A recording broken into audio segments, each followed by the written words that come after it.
Hey guys, welcome back. It's Brian with Retired at 40. The van build is going very, very strong. We're converting a RAM Promaster 1500 into kind of a weekend warrior camper van just for our little adventures that we go on. And the van build's going along really nice, but I feel like I need to speed it up because the kids are out of school now. The weather is getting really nice, and I'm pretty much sort of retired at 40 now. So we're gonna jump right back into this thing.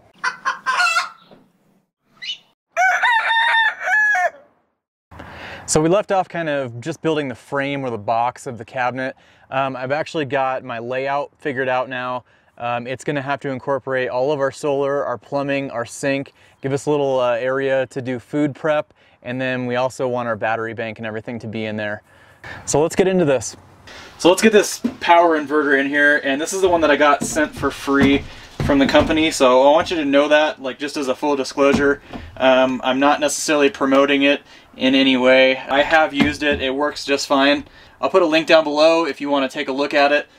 I do want it to be flush mounted. So once it's flush mounted, I'm going to make a mark of where this lands so I know how to box it in. Okay, so now you can kind of see how I'm dividing this. My tanks are going to be over here, batteries down here. Here I cut this centerpiece, and our inverter will sit up in here, and then it will be pinched by a shelf that goes through here. And I want to make everything modular so it can all be removed. Obviously, some of this stuff isn't going to last forever. The batteries go bad every couple years. If you get a leak in a water tank, you want everything to be able to be pulled out pretty easily. So I'll show you how I'm going to do that. Built another piece, and this will actually fit right into these grooves, and this will sandwich in our power inverter. So I'm trying to hide all of the screws that I'm going to use, and I'm using screws because I want all of these shelves to be pretty easily removable in case you ever need to do service on anything, if you need to replace anything. Obviously everything you have to have access to it. So I've drawn a line across here where the top of the shelf will actually meet up with the bottom of the power inverter. I'm going to do the same on the other side. And these holes will actually be covered up because I'm doing a toolbox area over here. So they'll be inside of a bay, and you won't really be able to see them. I'm going to take my mark that I made, and I'm just going to drill a few holes into the other side. And then I think I'm going to put a vent in here for the power inverter just so it can breathe a little bit. I'll do that after it's all hooked up and installed, and we'll see what kind of temperature it's running at. Okay, so there's the power inverter. It's all nice and snug in there. I'm going to take an exact copy of this piece right here, and we're going to make a shelf down here to sandwich our battery pack so it pushes it down, and then we'll have this whole space in here for storage. So this is coming together pretty nice. It's really starting to look like a cabinet. It's starting to feel like a camper in here.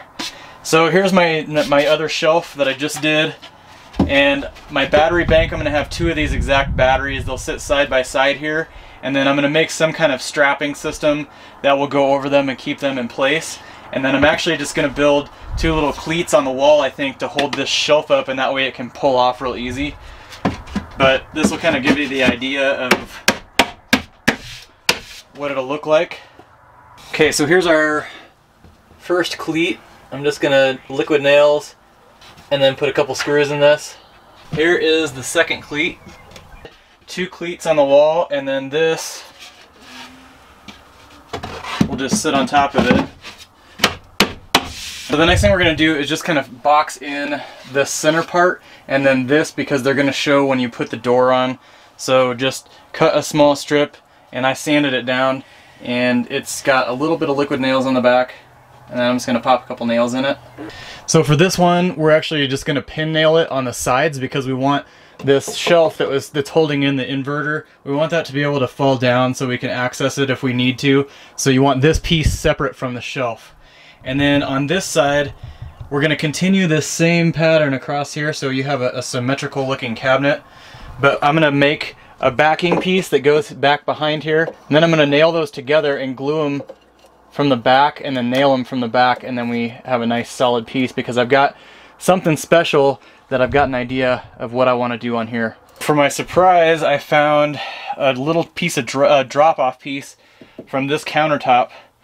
So I think what I'm going to do is, since Obviously there's just a lack of workspace in general. I'm gonna make a thing that can pop out, or it can actually slide out like a drawer like this, and then it gives you just a little bit of extra workspace, or you could use it as a desk, or you could use it as a place to eat. And then when this is in and stored, then we'll have our silverware in here, and it'll slide in like this. So I'm actually going to make these drawer slides come out from the bottom, just so you can maximize the workspace up on top. So it'll be like this, and it'll be a little more concealed. So I think what I'm going to do first is I'm going to sand this all down. I'm going to put a quick coat of tung oil on it, and then while we're waiting for the tung oil to dry, I'm actually going to put the doors on here and figure out our hinges and all that stuff.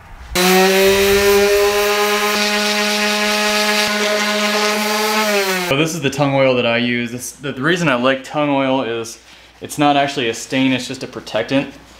And so there's no matching colors, there's none of that. It brings out the natural color of the wood. It just gives it a kind of a matte finish, but it's real durable to water. And I really like it on this rustic look.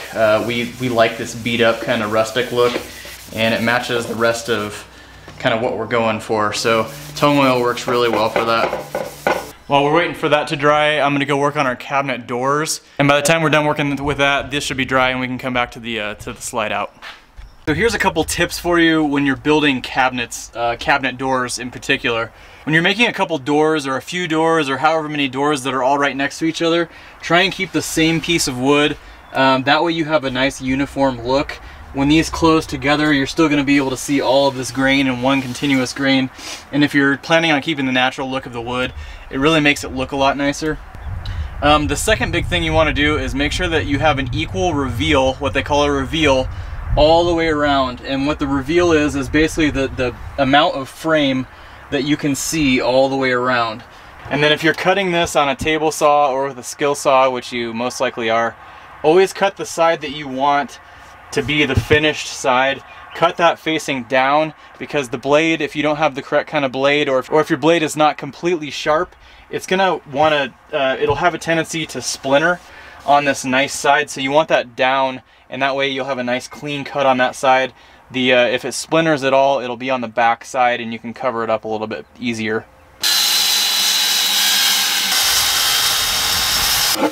So here's my bottom side, which would be the inside of the cabinet. You can see it's just got a few little splinters. They'll sand off nice, but then you flip it over and we've got a perfect, nice, clean cut. So there are our doors. See how much nicer it looks when the grain continues through the entire section of cabinet.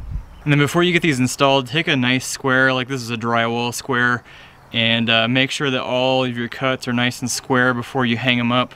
It'll make your life a lot easier. So you've got some different options for hardware. I actually use a screen door hinge, which it's pretty low profile for the most part, and it's narrow at the hinge like this. This is a Stanley one. I think this just came from Lowe's. Okay, so for my cabinet doors, I'm just going for simplicity and function, but I'm actually just gonna go with a flush mount, which means I need to cut this piece of plywood down so it fits inside this area. So what I need to do is measure this inside opening and then take about 1/8 of an inch off of each side so it will fit flush mount. The other thing that this allows it to do is I can put a hasp on here, which is pretty important since you're carrying a bunch of heavy components and stuff inside this cabinet. It's nice to be able to put a hasp across it. That way it'll keep it nice and snug. If you ever got in a wreck or you were over rough terrain or you had to slam on your brakes, it keeps everything real nice and sturdy in here. Voila! Let's put some hinges on. Alright, so I've got a couple of shims. I'm going to put those on the bottom, and then I'm going to set our door on top of those. And then I'm going to adjust the shims until I get a door that looks nice and squared up. So I'd recommend only doing one hinge at a time. That way if something gets off just a little bit, it allows you to kind of fluff things back up again. So I called this a hasp earlier, but it's actually called a Ferrule Bolt. And the reason I like it is you see them on gates and things like that, but it really locks in what you're trying to conceal.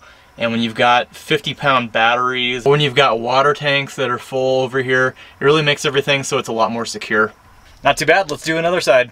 All right, next let's put this in. So these are 16-inch full extension drawer slides.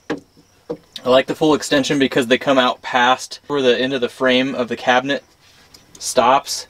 Everything I'm using in the video, I'll put a link in the description for. I tend to use things that are the best value for the money.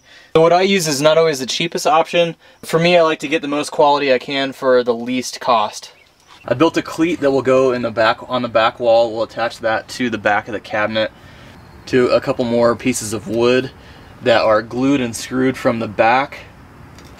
And then the biggest thing that you need to remember is to make sure that these are squared up and that they're going to be evenly spaced, or they'll start to bind and the drawer's not going to want to slide out. So I'll try and get you the best shot I can. It's going to be real tough to get a good shot, but this is going to basically slide in against the wall. So I went ahead and put some corner braces in this corner over here because there's really not a lot to attach to, but now this is really good and sturdy and we're ready to put our board on. So like I said before, it's really important that these are squared up and an even space in between, or they'll want to bind and it's going to be really hard to open and close this thing. So I'm going to pop the two final screws in the top here. And then before I attach the board to the slides, I'm going to make sure that this is nice and squared up. So the last thing I did is I put some epoxy on the front of this, and then I just made a drawer front that's actually going to pop onto here. I'm going to put a couple finish nails in it, and we'll be ready for stain. There we go, it's all done. We've got our bonus cutting board slash prep area slash eating area. All this needs now is a coat of tung oil on it, and it's good to go. And what I'm most excited about is now I can hook up my plumbing. So make sure you tune into the next video. We'll be doing the plumbing on the next video. In the meantime, this is Retired at 40. Remember to live life simple, and we'll catch you next week.